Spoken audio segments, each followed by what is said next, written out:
رحمت اللہ علیہ درویش تھے دلی کے، بہت سارے لوگ مرید تھے. ایک بڑا خدمت گزار مرید تھا، مزدوری کرتا تھا، غریب تھا، تو 6 بیٹیاں تھیں اس کی. حضرت صاحب کے پاس روز آ کے کہتا حضور بچیوں کے لیے دعا کرے، اللہ کوئی اسباب پیدا کر دے. ایک بچی کی شادی کا خرچہ 1000 دینار ہے اور میں غریب ہوں. حضرت صاحب دعا کر دیتے.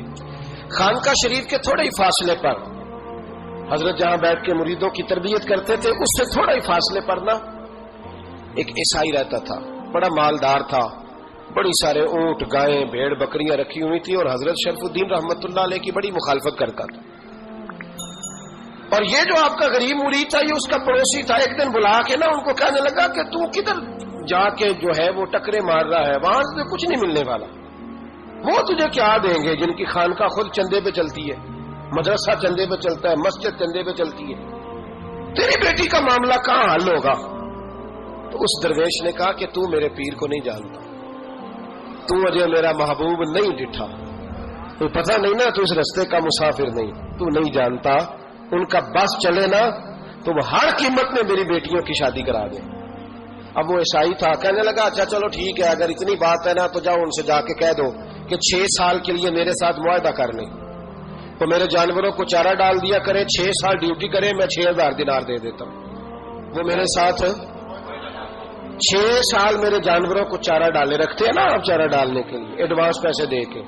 اب تو لوگ انہیں بھی غلام ہی بنا لیتے ہیں، بڑی تھوڑی تنخواہ دیتے ہیں، ظلم کرتے ہیں، پورا معاوضہ نہیں دیتے. حضرت شیخ شرف الدین کے بارے میں وہ کہنے لگا جب اپنے پیر سے جا کے کہہ کہ میرے جانوروں کو 6 سال چارہ ڈالے، میں 6000 دے دیتا ہوں، تو جو کہتا ہے ہر قیمت پہ جانے کو تیار ہے. اس نے جب یہ بات کی تو مرید نے ناراض ہو گیا، وہ لڑائی ہو گئی، گریبان پکڑ لیا، جھگڑا ہوا، بات بڑی دور گئی. اس طرح کی بات کرتا میرے حضرت کے بارے میں، تیرے جیسے کئی میں وہاں کام پہ رکھا دوں. جب وہ بڑی بحث ہوئی، بات محلے میں علاقے میں پھیل گئی، دنیا نے سن لی، تو شیخ شرف الدین تک بھی پہنچ گئی. اس طرح جھگڑا ہوا ہے. لوگ سو گئے عشاء کی نماز کے بعد. حضرت صاحب نے نا سر پہ کپڑا لیا، اس عیسائی کے دروازے پہ دستک دی. وہ باہر آیا، فرمانے لگے لوگ تو سوچ سمجھ کے ملازم رکھتے ہیں، تو نے بھی تو سوچ ہی لیا ہوگا، تبھی تو مجھے آفر کی ہے. تو اپنی آفر پہ قائم ہے؟ واقعی مجھے رکھ لے گا اور 6000 دینار دے دے گا؟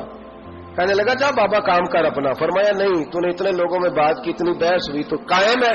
کہنے لگا میں تو قائم ہوں، پر آپ نے نہیں قائم رہنا. فرمایا میں سوچ سمجھ کے آیا ہوں. اس نے کہا آپ ڈیوٹی کریں گے، بھینسوں کو چارہ ڈالیں گے؟ فرمایا ایک شرط، بس جب اذان ہو جائے نا تو مجھے رب کی نماز پڑھنے کی اجازت دے دینا، باقی صبح شام جو تو کہے گا. اگر اس غریب کی بیٹیاں بیائی جائیں تو مجھے اور کیا چاہیے؟ اس کی 6 بیٹیوں کا بوجھ ہے اس کے سر پہ، تو مجھے رکھ لے. اللہ اکبر. وہ کہنے لگا چلے پہ میرے ساتھ خط بندگی کر لیں. آج کل ہم اس کام کرتے ہیں، اس زمانے میں خط بندگی ہوتا تھا، غلامی کا خط.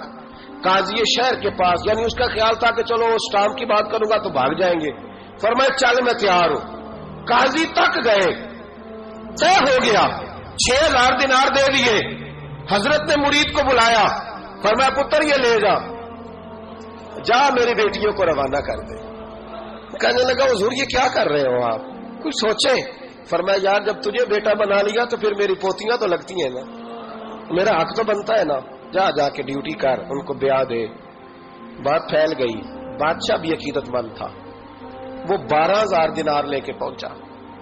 کیا بتاؤں ان رب کے بندوں کا دل کیسا ہوتا ہے، کیا درد ہوتا ہے، کیا رنگ. 12000 دینار لے کے بادشاہ آیا اور آ کے حضرت کو پیش کیے کہ حضور آپ دیں اس عیسائی کو ڈبل دیں اور جائیں کام کریں.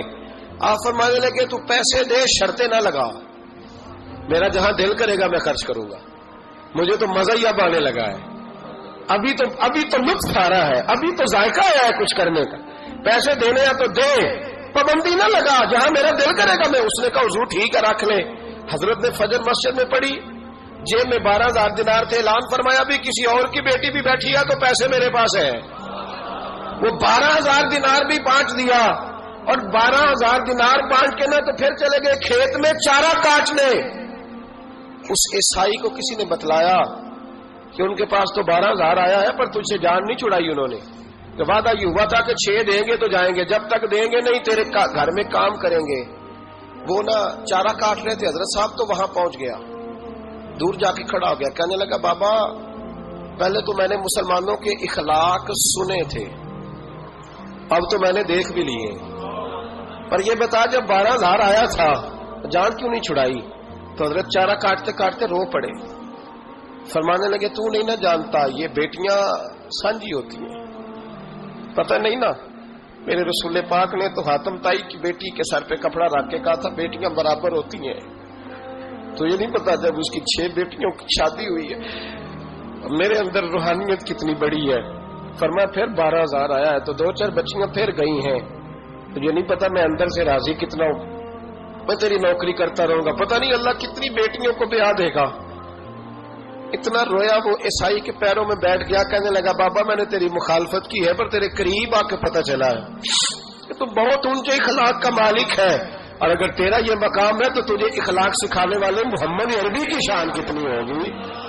ظالم کی بولیے جاتے نہیں لوگ جھوٹے گواہ بن کے، وکیل صاحب کو نہیں پتا ہوتا کہ یہ بندہ مجرم ہے جو میرے پاس آیا، کیا مجرموں کے وکیل نہیں ہوتے؟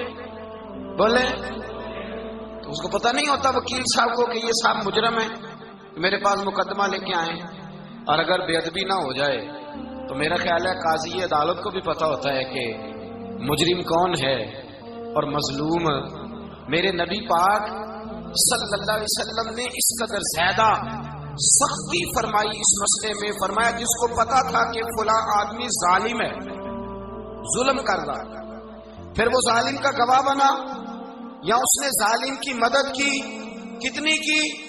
شارحین لکھتے ہیں چاہے اس نے ایک جملہ بول کے کی، چاہے ایک، سارے بولیے، چاہے ایک غریب کو اس نے ظلم کیا تو کہتے ہیں علاج یہ سی، چاہے ایک جملہ بول کے کی، شارحین اس حدیث کی شرح میں لکھتے ہیں ایک جملہ بول کے چاہے مدد کی، جس بندے نے کسی ظالم کی مدد کی کسی مقدمے میں یا کسی صورت میں اور اسے پتا تھا یہ ظالم ہے، میرے نبی پاک صلی اللہ تعالی علیہ وسلم فرماتے ہیں اگر اس نے مدد کی، ابھی ظالم کی بات نہیں ہو رہی، ظالم کے مددگار کی بات ہو رہی، اگر کسی نے ظالم کی مدد کی تو حضور فرماتے ہیں خدا بھی اس سے بری ذمہ ہے، رسول بھی اس سے بری ذمہ ہے۔ سنبھال کے رکھے اپنی نمازیں، قربانیاں، حج، زکوٰۃ سنبھال کے رکھے۔ اگر ظالموں کا مددگار ہے، الیکشن آ لینے دے، آپ کو نظر آ جائے گا کون کون ظالموں کا مددگار ہے، نظر آ جائے گا، اپنی جیب سے لوگ پیسے دے کے ظالموں کی مدد کریں گے، ان کے فلیکس چھپوائیں گے، بورڈ لگوائیں گے، جیبوں سے پیسے دیں گے۔ ہم نے خود آگ لگائی ہے چمن میں اپنے، بے سبب گردشی ایام کو الزام نہ دو، ہم نے خود نور کا ظلمت سے کیا ہے سودا، کر کے توہین سحر شام کو الزام نہ دو۔ ظالموں کے مددگار میدان میں آ گئے، یہ چھوٹا لفظ نہیں، میرے حبیب پاک صلی اللہ علیہ وسلم نے فرمایا جو ظالم کا مددگار ہے سن لے جو سجن کے ساتھ کچہری جاتا ہے، وہ یاد رکھے جو دوست کا گواہ بنتا ہے، وہ یاد رکھے جو کہتا ہے میں مانگی گیا تھا، مجھے بلایا گیا تھا قبضہ چھڑانے کے لیے کسی غریب بیوہ کی جائیداد پہ، وہ سن لے تو مدد کر کے نہیں آیا، تو خدا کے ذمے سے نکل گیا ہے۔ رسول پاک نے فرمایا تیرا میرا تعلق ختم ہو گیا، تو ظالم کا مددگار ہو گیا، پھر تو کہتا میں بے چین ہوں، میں بے قرار ہوں، میں آزمائش کا شکار ہوں، پلٹ کے دیکھ تو صحیح تیرا گناہ کتنا بڑا ہے۔ میرے نبی پاک صلی اللہ علیہ وسلم کا ایک اور فرمان سن لیں، ابن ماجہ ابو داؤد میں موجود ہے، اس حدیث کو آپ نے یاد کر لینا ہے، کر لیں گے انشاءاللہ، سارے کہیے انشاءاللہ، کر لیں گے یاد۔ حضور صلی اللہ علیہ وسلم نے فرمایا اگر تو ظالم کی مدد کرے گا نا، یہ لفظ دل کی تختی پہ لکھ لینا، یہ مکافات عمل ہے، مکافات عمل دنیا، ادھر کرو گے تو ادھر بھرو گے۔ فرمایا اگر تو کسی ظالم کی مدد کرے گا، سن لے حضور کا فرمان ہے، اگر تو ابن ماجہ ابو داؤد سیاہ میں موجود ہے، فرمایا اگر تو کسی ظالم کی مدد کرے گا تو رب تعالیٰ مرنے سے پہلے تیرے اوپر بھی ظالم کو مسلط کر دے گا، تیرے اوپر بھی ایک دفعہ ظلم ضرور ہوگا اگر تو ظالم کی، وہ کسی صورت میں بھی ہو سکتا ہے، کسی صورت میں تیرا بیٹا ہی اٹھ کے ظلم کر دے گا، تو الجھ جائے گا، کسی نہ کسی جگہ تیرے لیے تباہی کا سامان ہوگا، تیرے اوپر ظلم ہوگا، اس لیے کہ تو ظالموں کا مددگار ہے۔ چاہیے یہ تھا کہ تو مظلوم کی مدد کرتا، انسانی ایمانی یقین کا فریضہ سر انجام دیتا، تو ظالموں کا مددگار ہو گیا۔ ٹٹول کے دیکھ لیں، رزلٹ نکال کے دیکھ لیں، ہمارے زمانے میں ظالموں کے مددگار زیادہ ہیں، اتنی لمبی زبانیں نکال کے ظالموں کی مدد کرتے ہیں، بڑے بڑے کالم نویس اللہ نے انہیں قدرت دی لکھنے کی، تو اپنا قلم ظالموں کی مدد میں خرچ کرتے ہیں۔ وہ لوگ جن کو اللہ تبارک و تعالیٰ نے قدرت دی، ہمت دی، طاقت دی، کچھ لوگ ان کے حلقہ احباب میں، وہ اپنے لوگوں کو استعمال کر کے ظالموں کی مدد کرتے ہیں، ظالموں کی مدد کرتے ہیں۔ میرے نبی کریم سید عالم نور مجسم صلی اللہ علیہ وسلم نے فرمایا، اگر تو نے ظالم کی مدد کی تو جب تک تو توبہ نہیں کرے گا رب تجھ سے ناراض ہی رہے گا۔ اللہ تجھ سے، او بھائی جس سے رب بھی ناراض ہو گیا، نہ کھانا نہ پینا نہ سونا نہ جاگنا نہ نیند، پھر تیری ہر چیز تیرے لیے آزمائش ہو جائے گی، پھر تیرا سایہ بھی تیرے لیے خوف کا سامان بنے گا، پھر زندگی جیتی جاگتی لاش بن جائے گی، تو اپنے کندھوں پر اپنی میت اٹھائے پھرے گا جب تو ظالم کا مددگار ہوگا۔ اور نبی پاک صلی اللہ علیہ وسلم نے فرمایا، ظالموں کا مددگار بھی ظالم ہوتا ہے، ظالموں کا مددگار بھی، سارے بولے ظالموں کا مددگار بھی نہیں، کو نہیں، آپ سارے نہیں بولے، ایک دفعہ بولے ظالموں کا مددگار بھی، پکی بات ہے، ظالموں کا مددگار بھی۔ اللہ اکبر، جس کا یارانہ ہو، جس کا دوستانہ ہو، جو کہے میں نے نا اس کو اوکھے ویلے کے لیے ظالم کو یاد رکھا ہوا ہے۔ کبھی مشکل میں رکھے نہیں ہوئے لوگوں نے ظالم دوست، کہتے میں نے رکھے ہوئے ہیں، بلکہ ہمارے دیہات میں تو کہتے ہیں میں نے بازو بنائے ہوئے ہیں۔ کس کو بازو بنا لیا؟ ظالم بھی کبھی بازو ہوتا ہے، جو ظلم کی تلوار لیے میدان میں کھڑا ہے۔ قارون، حامان، فرعون، نمرود کا حال نہیں لوگوں نے دیکھا؟ اپنے زمانے میں آپ نے کتنے لوگ نہیں دیکھے جن کے سائے سے، آواز سے لوگ کانپتے تھے؟ پھر پولیس کی گاڑیوں میں وہ اس طرح مردہ پڑے کہ دنیا نے تماشا دیکھا ان کا۔ یہ رنگ ہم نے دیکھے نہیں اپنے آنکھوں سے۔ فرمایا ظالم کا مددگار بھی، جو کار میں بٹھا کے لے کے گیا وہ بھی ظالم، جس نے چائے پلائی وہ بھی، جس شخص نے کھانا کھلایا وہ بھی، جو کچہری تک ساتھ گیا وہ بھی، جس نے فلیکس کے نیچے، بڑے شرابی کے نیچے چھوٹی اپنی فوٹو لگائی وہ بھی، جو ووٹ کی پرچی ڈالنے گیا وہ بھی۔ کہہ دینا بات نکل کے کہ حضرت صاحب نے سیاسی تقریر کی ہے، کہہ دینا، پر بات تو سچی ہے نا۔ خو کرے ہم تو سے تھوڑا سا گلا بھی سن لے، خو کرے ہم تو سے تھوڑا سا بھی گلا۔ امام مالک کے پاس ایک بندہ آیا، اس نے کہا حضور میں درزی ہوں، ایک ظالم بادشاہ مجھ سے کپڑے سلواتا ہے، میں تو ظالموں کا مددگار نہیں نا۔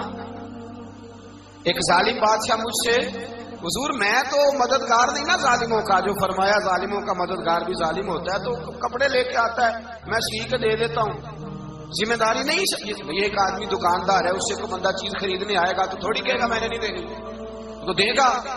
کوئی بندہ اگر کسی شخص سے کوئی کام کہتا ہے جو اس کی فیلڈ ہے، اس کا شعبہ ہے، اس کا معاش کا وہ سلسلہ ہے، کہتے ہیں یا رسول اللہ صلی اللہ علیہ وسلم ظالموں کا مددگار بھی ظالم، حضور نے فرما دیا۔ تو امام مالک سے بندے نے مسئلہ پوچھا، دل کی تختی پہ لکھنے والی باتیں ہیں، کہا حضور میں درزی ہوں، ظالم کپڑے سلواتے ہیں، میں تو مددگار نہیں نا۔ امام صاحب کہنے لگے نہیں، مددگار تو وہ ہوگا جو تجھے سوئی دھاگا فراہم کرے گا، تو پورے کپڑے سی کے دیتا ہے، تو خود بہت بڑا ظالم ہے، تو پورے سوٹ سی کے دیتا ہے، تو بہت بڑا ظالم خود ہے۔ مددگار تو وہ ہوگا جو تجھے دھاگا دے گا، جو تجھے بٹن دے گا، جو تجھے نلکی دے گا، جو ظالم سے اتنی نفرت ظلم کر کے بندہ ہے۔ یہاں تو ہمارے زمانے میں ہیرو بن جاتے ہیں لوگ، ظالم ہیرو ہے، لوگ اس سے ڈرتے پھرتے ہیں، گھومتے پھرتے ہیں، اور بہت سارے کم مزاج لوگ اس کے پیچھے ہاتھ باندھ کے پھرتے ہیں۔ ظالموں کی مدد کرنا، ظالموں کے ساتھ رہنا، یہ ظلم ہے، ظلم، یہ زیادتی ہے۔ میرے نبی پاک صلی اللہ تعالی علیہ وآلہ وسلم نے ارشاد فرمایا، یاد رکھو رب فرماتا ہے میں مظلوم کی مدد ضرور کروں گا، چاہے جلدی کروں چاہے دیر سے کروں، میں مظلوم کی مدد۔ اور حضور صلی اللہ علیہ وسلم نے فرمایا ہے، حضرت معاذ بن جبل کہتے ہیں حضور نے مجھے یمن کا گورنر بنایا، جب میں جانے لگا نا تو حضور نے بڑی نصیحتیں کی، بخاری میں موجود ہے، فرماتے ہیں جب میں پلٹنے لگا تو میرے رسول نے فرمایا معاذ ایک منٹ ٹھہر جا، ایک بات میری یاد رکھنا، اس کو نہ بھولنا۔ کہا حضور کیا؟ فرمایا دیکھنا کسی پہ ظلم نہ کر بیٹھنا، کہیں تجھ سے زیادتی نہ ہو جائے۔ محبوبہ پھر حضور نے فرمایا سن میرے معاذ، میں تجھے گورنر بنا رہا ہوں، زیادتی نہ کر بیٹھنا۔ یا رسول اللہ صلی اللہ علیہ وسلم کیا ہوتا ہے؟ تو میرے کریم نے فرمایا جب مظلوم دعا کے لیے ہاتھ اٹھاتا ہے تو عرش کا مالک کہتا ہے فرشتوں پیچھے ہٹ جاؤ، عرش کا مالک کہتا ہے فرشتوں پیچھے ہٹ جاؤ۔